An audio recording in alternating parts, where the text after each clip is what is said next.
You have no idea. I know. Hey, everyone. Welcome to Between Two Pastries. This is Nicole. Hey, I'm Annie. I think we're doing a follow-up today. we just got done doing this whole discussion, and we're like, yeah, we're gonna do that, and then we forget what it is. So we recently answered a question about calorie counting, and do we need to do it? That kind of thing, and we decided that there's so much stuff around. Again, so many layers. There's so many layers to answer that question, which we've already kind of discussed in the last one. But there are certain things that we just kind of wanted to get back to as far as just natural kind of human, need for food, knowing when we need to eat, and knowing how much we need to eat at one given time. So knowing kind of hunger, knowing fullness cues, that type of thing. And we thought we'd kind of start by talking about that. Yeah, I think I even alluded to it in that last podcast with our I wouldn't say disagreement with, but like our, me thinking like, no, don't calorie count, and you saying, well, it can be helpful, and not calorie counting because we should be listening to hunger and fullness cues, but what came first? Hunger and fullness cues were there, then they go away, so I feel like I need a calorie count, and then I lose hunger, fullness. But then then I calorie count, and then I try to listen to hunger, fullness, and then I can't, and so I calorie count. Right. How do we stop calorie counting, or how do we never, have to start that whole process? We have to go back to being, at this point, 3 years old again. Right. So exactly, because kids know when they need to eat. We lose that. That's a whole. We'll so it's kind of like the whole concept of intuitive eating, if you will. Yes. Which is I mean, you want to talk about diets. Yeah. That is not a diet. It is actually truly a way to go about your whole life. Yeah, it's really just reconnecting with truly true communication with your body, essentially. And when people are not in tune, though, with their emotions, feelings, or their body, physically, mentally, emotionally, anything, intuitive eating is not going to work. Well, it can be challenging, and if they're willing to take steps to help themselves, baby steps, they can make it work for sure. They have to buy into it, though. Yeah, I mean, wouldn't you agree? You can't. It's not like following a rule book or a diet or anything like that. I mean, it's a very, in a very positive way, I'm using this word, it's a very fluffy way to do it. I mean, it's a very gray type of process. Right, and it does require self-trust. Yes, which is hard. Yeah. It's hard for people to do. I mean, I think every human, including myself, has been there where we don't trust ourselves in some way, shape, or form. Sure. So one thing I was kind of sharing with Annie too, that I talk to my clients a lot about, and we're kind of even talking about like how much we even need at one time, again, without calorie counting per se, is that I always tell my clients, you want to eat until you're about 75% full. And so, another analogy of that would be if you can get up and go for an easy run. I'm not talking about a full-on, sprint or long run per se, but if you feel like you could get up and go for a run, you actually ate what you needed for that moment. And I think that's what's really important is just focusing on what do I need for this moment? Mm-hmm. Not for the day. We get a little wrapped up sometimes or feel like, oh, I'm not going to be able to eat for, forever, so I better eat a ton now. And it's like, that's... Or I save up so I can, because it's Thanksgiving. Up, which I can't stand. Yeah, we don't save. No, and that sets you up your metabolism for conservation and all this other stuff. It really messes with... kind of like your normal rhythms, truly. Right. Well, it's another way of depriving your body. It's just awful. Right. Anyway, or abusing it, truly. I mean, when you have 100%. Too little at one time and then you eat way too much at one time, it really is a form of kind of abuse. At any rate. Manipulation and abuse. And manipulation, all that stuff. So kind of thinking about the 75%, could I go for a run? How do I know what 75% feels like? Yeah, well, I think that's the thing. It's like where... The hunger edge has been cut. You actually feel pretty satiated, but you also feel like your stomach doesn't feel like cement. You have room to like move around. It's like a spatial feeling, if you will. There's space. And when we think about digestion in general, our stomachs are like a cauldron, if you will. So it's like when it's digesting, you can see it or consider it as like bubbling, if you will. So it has to bubble, swirl like a washing machine. And because it's breaking things down, the enzymes are being, right? I never thought of it as a washing machine. True. Yeah, so enzymes are being broken down and excreted, and so things can be extracted and absorbed but it needs space to actually do that. So when people don't allow it the space, that's when you start getting kind of like the reflux, the GERD, you the start pressure, you start to have an influx of carbohydrate, fat, and protein molecules into the large intestine, and then or things get stored, and then you get really bad digestion or bloating or things like this. Yeah, but here's something I do want to clarify. Yeah. Okay, so we you say eat to about 75%. Can I also argue that it's okay to be full too?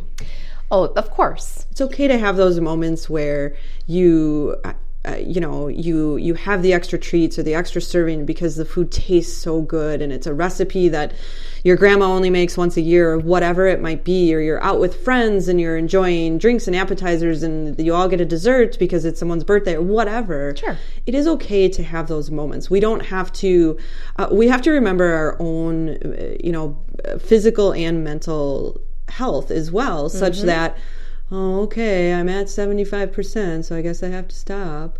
When if it brings sadness or shame to your world, then we have to have that conversation of why are we feeling that way of like, well, I really want to eat more, but I can't. And when we start asking those questions, we're, this is part of a, we'll call it a series of, that's a conversation of disordered eating, and also one of like the composition of what you're eating and mental health and how we're getting there. But it is okay to be full from time to time. We just don't want that with every single meal. Right. And that's kind of the point. But when we're thinking about like how much do I need just to even, have a healthy body and maintain anything, that's usually what you're kind of looking at. Yeah. If we mimic what toddlers did, we'd all be in a great position, because they're the ones who are, okay, I'm hungry and I'm going to eat and I'm going to put a hot dog on my plate and a piece of cheese and some grapes, and I'm going to eat, 2 of the grapes and a bite of the hot dog and the cheese, and then I come back to it and I finish it, and then, they eat because they're hungry and they're full. Right.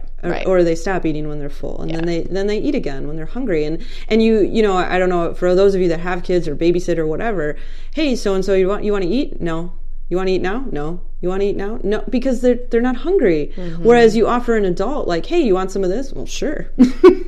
Sure, that sounds great. I'll eat those. No, it's true. It's true, because we're so, most people are based so much on what's happening externally, not exactly what's happening within them. Like, is it really time for me to eat? Do I really, or, how am I really feeling right now? Or, I just had breakfast. Yeah, right.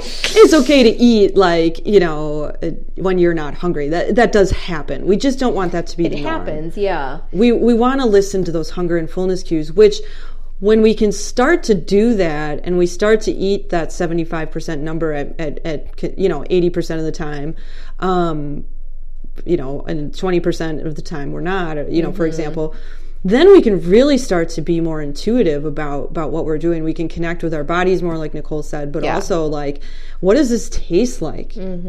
What is it hot? Is it cold? What's the texture? Am I enjoying it? But also being intuitive also helps ignite hunger and fullness cues. Yeah. So it's a chicken and an egg thing, really. I mean, I don't know what you have to practice first for the other to work really well. And that's where those baby steps come in handy. I mean, do you do workbbook stuff with anyone? Oh, sure. Yeah, definitely. But there are workbooks for that. There are workbooks for that. But, also just to your point, too, when you had mentioned you don't know what comes first, I think it's just sort of a matter of being really present. It's being really, really present to actually your food, and maybe not the work you're doing at lunch while you're eating, or, whatever else. Like, you're running around. Do you know what I mean? Yeah, like when absolutely. you have like people over and you're kind of up running around and you're sort of half eating or something, it's that's when we lose it, and we're like, we think we're still hungry when we may have, taken in a whole bunch. But part of that hunger is not being satisfied because we didn't actually taste or pay attention to the mouthfeel or the taste of the food or the actual experience. And that's what we're hungry for, the actual experience. The experience of. So it's really important to be, I guess we can even use the term mindful But I like the concept of be present with your meal, like really acknowledge you are actually eating, And that doesn't mean it has to be like that. Oh, you don't have to be a weirdo when you're eating meals. Like, you don't have to be very robotic and stare at your food or like, weird thing. Like I was telling Nicole, I don't really care for the whole concept of putting your utensil down while you take a bite, and while you're chewing, you have to put your utensil down. I really don't like that method because I don't know. I find it very unnatural in an eating situation. Sure. So doing things like, again, tasting your food, feeling your food in your mouth,